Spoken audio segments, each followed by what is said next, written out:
Hey everyone, in today's video I thought I would do something a little bit different. I'm going to go through my current collection of fragrances and I'm going to tell you whether or not I would repurchase them once finished, and we'll see kind of what I would end up with, you know, at the end of that. So I actually don't own that many fragrances. As regular subscribers might know, I have gone through a couple of phases where I sold a number of my collection and kind of gradually reduced it. But we're going to go through the remainder and kind of decide whether or not I would keep it, or whether or not, if I could go back in time, if I would even buy it still or not. So we're going to go kind of along the bookcase here. Atelier Cologne's Clementine, California.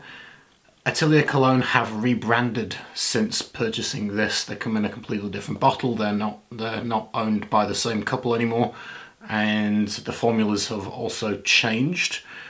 I don't even know if this one's still available, to be honest. But if I could go back in time, I probably wouldn't buy this one. My favourite was Pomelo Paradis, and I decided when Pomelo Paradis was finished, because I used up the whole bottle, that I would try something different, and I did genuinely like this one. I just don't like it as much as Pomelo Paradis, and so if I could go back in time, I probably would just repurchase another Pomelo Paradis and not go with this one. Although this is pleasant. It's a very kind of shampooey kind of summertime fragrance. You get a little bit of citrus, orange, clementine with this kind of creamy shampoo kind of note, and it's pleasant, but yeah, I wouldn't repurchase a bottle, and I probably wouldn't buy it. If I could go back in time, I would probably say don't bother, to be honest. The next on the bookcase is by Milano Fragranze. This is a second brand to Mask Milano, and it's called NAVIG. I can't even pronounce it. Naviglio. Sorry, I can't pronounce the name. Anyway, I bought this from their website after purchasing a sample set, and I do like it. It's a very strong, soapy fragrance that's extremely long lasting. It's one of the longest lasting fresh soapy fragrances I've ever tried. The only problem with it is that it makes my brother-in-law sneeze horrifically, which I've never had a reaction by him that strong before. This thing completely annihilates him, like he's like horrifically allergic to it. I mean, it was bad. I basically can't wear it around him ever again. So that's a little bit of a problem. I mean, you know, just don't wear it when I see family, so to speak. Yeah, if I could go back in time, I probably wouldn't pick this one up. I haven't really worn it a whole lot since I bought it. I do tend to reach for Acqua di Parma's Colonia instead. So if I could go back in time, I probably would leave this one, and this actually might end up on eBay, to be honest. I might sell this one. I'll probably do a full review of it before I do that though. But if you like long-lasting soapy fragrances, it is a good option. Just be aware that there is probably a small percentage of people in the world that this will make them sneeze repeatedly, very heavily, and they will, you know, not cope well with this. Next on the bookcase is Acqua di Parma Colonia. I really like this. It's one of my favourite fragrances at the moment. I probably would buy it again. However, it really doesn't last long. I feel like in a video previously I mentioned like 3 hours, but I'm being very generous when I say 3 hours. To be honest, within 30 minutes it's kind of gone as a skin scent. Faintly you can smell it on the back of your hand 3 hours later as a tiny skin scent, but really this thing is about 30 minutes and it's kind of done.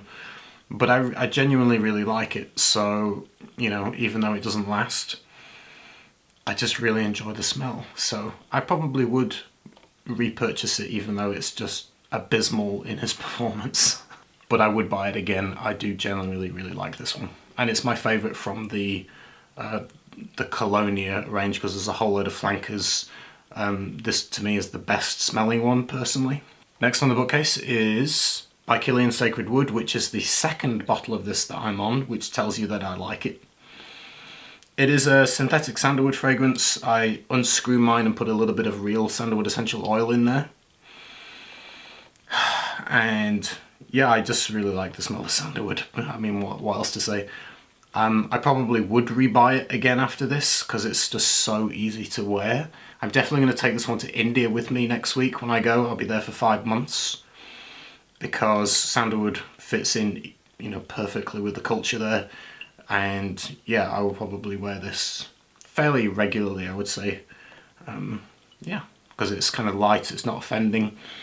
I'm actually wearing it today. Next on the bookcase is MFK's Oud Satin Mood. I gave this away a while ago to my sister for her to use, and she ended up giving it me back recently because she doesn't wear it anymore and was like, you finish it off. There's actually not that much left, you can see. This one is sweet, velvety, a little bit kind of powdery, kind of like slight irisy violet nuances, but with this kind of sweet, deep, dark, sweet vanillic kind of rosy kind of tone that's again kind of dark, velvety, smooth. Really nice. I do really like it. I think it's a beautiful blend. I think this is probably the best formula from MFK in my personal opinion. However, I would say after a number of years, I probably would say this would be pulled off better on a woman than on a man. There's something about it that's got this slight sexy kind of elegance to it, which is just a bit feminine, to be honest. If I could go back in time, I'd probably still go ahead and buy it. I really did enjoy wearing it for the period of time that I did, which was a couple of years.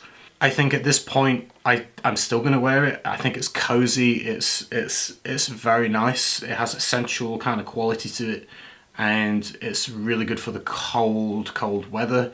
I, however, wouldn't repurchase it, and I do feel, in my personal opinion, that a woman could pull it off better. A woman would smell better with this. It's just a little bit on the feminine side. I know people say, you know, everything's unisex or whatever, and, you know, I agree, but I just think a woman could pull it off a little bit better than a man. But it's very nice. I just wouldn't repurchase it again.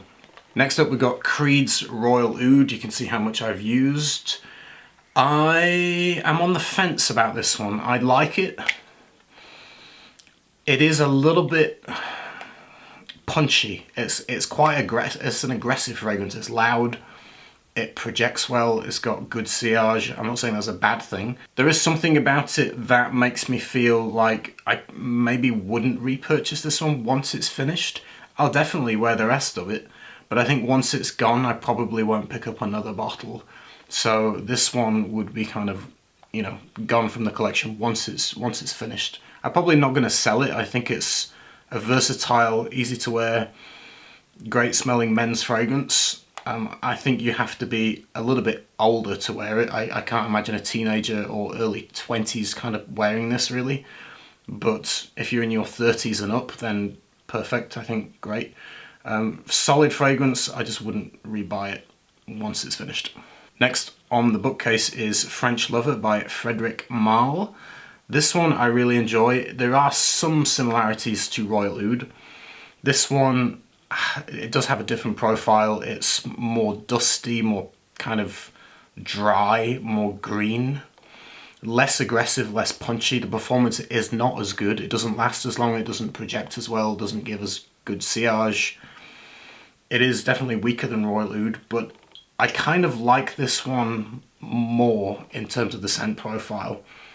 I like this kind of dry, dusty green quality that it has more than the Royal Oud, which is kind of punchy, woody, spicy, cedarwood heavy, spicy heavy, peppery.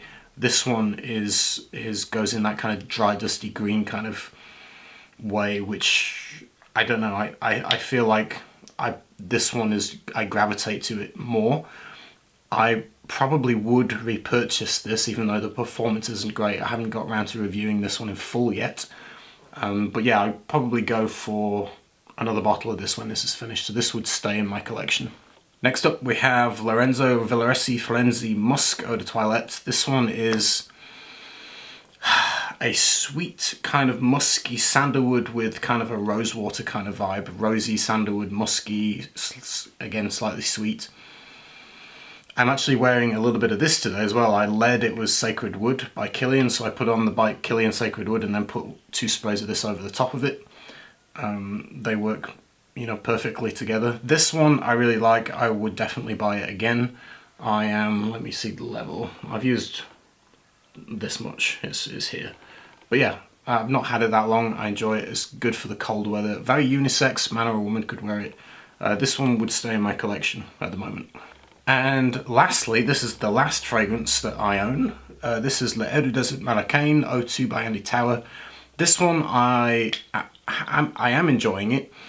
The reaction from people around me is not that great with this one. I get comments like, I'm dipped in honey, or I smell like toffee. For some reason it goes like very, very sweet on my skin, and I just smell like I'm like a walking bar of melted toffee. Which is fine, I guess. I probably wouldn't repurchase this once I've used this all, but I probably won't sell it either. I probably don't think I'll put this on eBay. I will enjoy it, I will use the rest of it, but once it's gone, I can't imagine that I will repurchase this one. I think I'll enjoy it for the time that I've got it, and then kind of move on after that. So going through my entire collection, what I would be left with is 4 bottles. Acqua di Parma Colonia, Sacred Wood by Kilian, Lorenzo Villoresi Musk, and Frederic Mars French Lover. These 4 would stay in my collection. I could easily give the other ones, I say give away, what I mean is I would easily sell them. I'm not going to give them away. I would easily get rid of them and, to be honest, not miss them at all. And so, yeah, I'm very non-attached, I think. To be fair, I'm very kind of non-attached to my fragrances these days. I feel like I could honestly sell all of them and not really be that phased, to be honest. But these ones I would repurchase as of today. Like if these were like nearly empty today and you know they're about to run out, then I would purchase another one of these. For anyone with a keen eye that might have seen this in the background, this is French Riviera by Mancera. They accidentally sent me a free bottle. They sent me someone else's order when I ordered a sample set. And when I emailed them about it, they said, don't worry about it, keep it. We apologise and we'll send you your sample set later. So this has kind of landed with me completely accidentally. So I'm not really including it in the video. I would never buy it myself because it's not very good, to be honest. I'm not a fan of it. I will review it and then I'll probably sell it on eBay because it's just not my cup of tea. It is a kind of a light woody musky thing with a little bit of fruity kind of citrusy fruit thing going on with maybe a hint of floral. I haven't given it a whole lot of time. It's very, very synthetic smelling and it just kind of rubs me up the wrong way, to be honest. So yeah, kind of ignore this one. That's it. Hope you enjoyed the video. I'll see you again soon with another one. Take care, everyone. Bye. But that old man Harlem keeps me rolling on.